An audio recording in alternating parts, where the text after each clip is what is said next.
Welcome to Recap Hub. Today I'm going to recap action, sci-fi, thriller, called Geostorm. Spoilers ahead.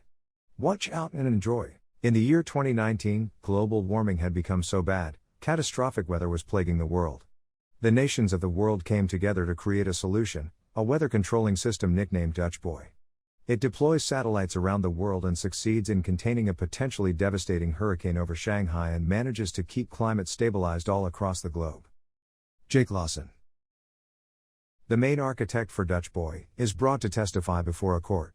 Senator Thomas Cross is particularly displeased that Jake went ahead and started Dutch Boy without his own approval. Jake fails to make a compelling argument for his case, choosing instead to just argue with the senators, justifying that Dutch Boy has proven to be a success. Jake's brother Max tries to shut him up but to no avail. After the meeting is adjourned, Max tells Jake that he has been chosen to take Jake's job, and he regrettably fires his brother. 3 years later, a team of soldiers move through Afghanistan. They come across a village that appears to have been frozen over, covered in ice and snow. The soldiers find the villagers standing frozen in place. Up on the International Climate Space Station, an engineer, McMahon, gathers log data from the Afghanistan incident in secret. He moves through the station when the windows start to blow out, causing McMahon to get sucked out into space. President Andrew Palma is alerted to the incidents and he calls for a meeting among his cabinet. They determine that there must have been a glitch in one of the satellites over Afghanistan. Palma proposes to send one person up to the ICSS to fix the situation. Secretary of State Leonard Deckham talks to Max and suggests that he get Jake to go up there since he knows Dutch Boy better than anyone involved, but Max thinks it wouldn't help to ask Jake. Max drives up to Jake's home in Florida where he meets Jake's daughter Hannah. Jake appears none too pleased to see Max, but Max pleads with his brother to help him investigate the Afghanistan incident, knowing that many lives could potentially be at risk. We move to Hong Kong where a heat wave has passed over the city. A man named Cheng Long, who heads Dutch Boy's Hong Kong department, is leaving a grocery store when he drops his carton of eggs. To his surprise, the eggs start frying on the street. Suddenly, the ground rumbles before gas mains start to burst underground and explode. Cheng races across the city as more mains start to blow, causing an earthquake that destroys part of the city. Cheng makes it to the middle of a bridge as he and other citizens look upon what remains of the city. Jake agrees to go up to the ICSS, even though he knows he will leave Hannah behind. She tearfully says farewell to him before staying with her mother. When Jake reaches the ICSS, he meets Ute Fossbinder, the station's commander, plus her crew, Duncan Taylor, Ray Dissett, Eni Adisa, and Al Hernandez. Together, they look into Hong Kong's satellite, but the robot arm holding it goes haywire, nearly killing everyone until it crashes, leaving the satellite destroyed with no data to work with. In Tokyo, an enormous hailstorm hits, literally, bringing down hail big enough to destroy a bus.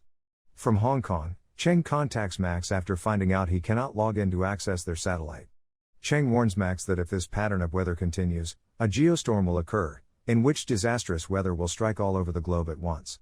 Cheng escapes his office when he finds that mercenaries, led by a man named Rico, are about to raid the place.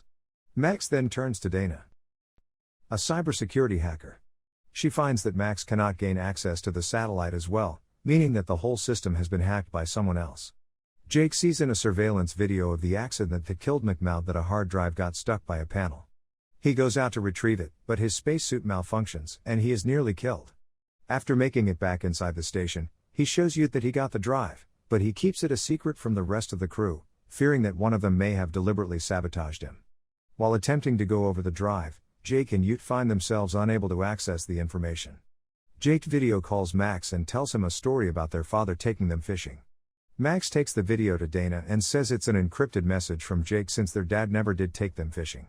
Using their dad's old phone number, Max decrypts the message to learn that Jake believes someone within the White House is responsible. Max attempts to meet up with Cheng. Rico is behind him, and he pushes Cheng into the path of a car. Max rushes to a dying Cheng, who manages to mention something called Project Zeus before he dies. He relays this info to Dana, stating that Project Zeus is meant to manipulate the weather and create the geostorm. Jake and Ute find the log data in the locker that McMahon had stored it in, which is Dissett's locker. He initially thinks they suspect him of sabotaging Jake, even holding them at gunpoint, but they come to an understanding. They find out that a virus was spread to keep ICSS employees from logging in. Jake contacts Max again with the suspicion that Palma may be behind the hack. In order to stop the geostorm from happening, they need to reboot the system with kill codes, which are with the president as they are biometric and require his fingerprints and eye scan. Max tells this to his girlfriend, Secret Service agent Sarah Wilson, as he needs her help to get Palma. Max and Sarah head to the Democratic National Convention in Orlando, where Max learns that a huge thunderstorm is about to hit the area. When he tries to warn Deckham and ask for his help, Deckham takes Max to a room and tries to shoot him, revealing himself as the true villain. Max rushes to tell Sarah. She creates a diversion to get the other Secret Service agents away while she gets Palma. She and Max take him in a self-driving cab just as the storm hits. They get far away from the stadium as it is blown up by a massive lightning bolt. Sarah drives through the city evading Rico and his goons. They go under a bridge and manage to push Rico into the path of the storm, causing a bolt to hit his car and blow him up. Deckham is ahead in the road and uses one of his goons to try and kill Max, Sarah, and Palma with an RPG. The car blows up, but they are not inside. Max and Sarah incapacitate the goon and hold Deckham until the police arrive to arrest him. Before he is taken away, Deckham says his plan was to take out America's enemies and leave the United States in charge of the world, with him as president. The virus starts to completely take over the station, causing its self-destruct sequence to go off. The satellites then go out of control, causing devastating weather to hit parts of the world, including a tsunami in Dubai, a heat wave in Moscow, and tornadoes in Mumbai. People are frozen in their tracks, burned alive, or sucked up. The geostorm then counts down to less than 90 minutes. Jake soon learns that Duncan is responsible for spreading the virus. Jake goes to beat the crap out of him and learns he did it because he was offered more than what he was paid up there. Duncan accidentally hits the windows with bullets before Jake gets out, just as the window blows out and sucks Duncan into space. Max and Sarah get Palma to send the kill codes. Jake contacts Max and says the kill codes will only stop the geostorm but not the self-destruct sequence. Jake prepares to die despite Max trying to find a way to help. The brothers acknowledge their love for each other. Jake rushes to take the kill codes to the main computer, with Ute staying behind to help him. Once they do so, they manage to stop the geostorm, bringing all the crazy weather to a halt. As the station continues to crumble, Jake and Ute find a nearby pod.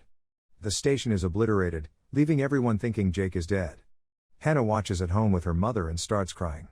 Max is then alerted to a video from a nearby shuttle that the pod is signaling for help. The shuttle, flown by Hernandez, stops to grab the pod, saving Jake and Ute. They are brought back to Earth, with Max and Hannah both feeling relieved. 6 months later, Jake gets his old job back working on a new Dutch boy system. He, Max, and Hannah are shown trying to fish since they never did as kids, but they decide it's too boring. We then hear Hannah's voiceover saying that while we cannot change the past, we can only hope to make the future better. Hope you enjoyed this recap. Feel free to drop a like to let us know, and subscribe to watch more videos like this.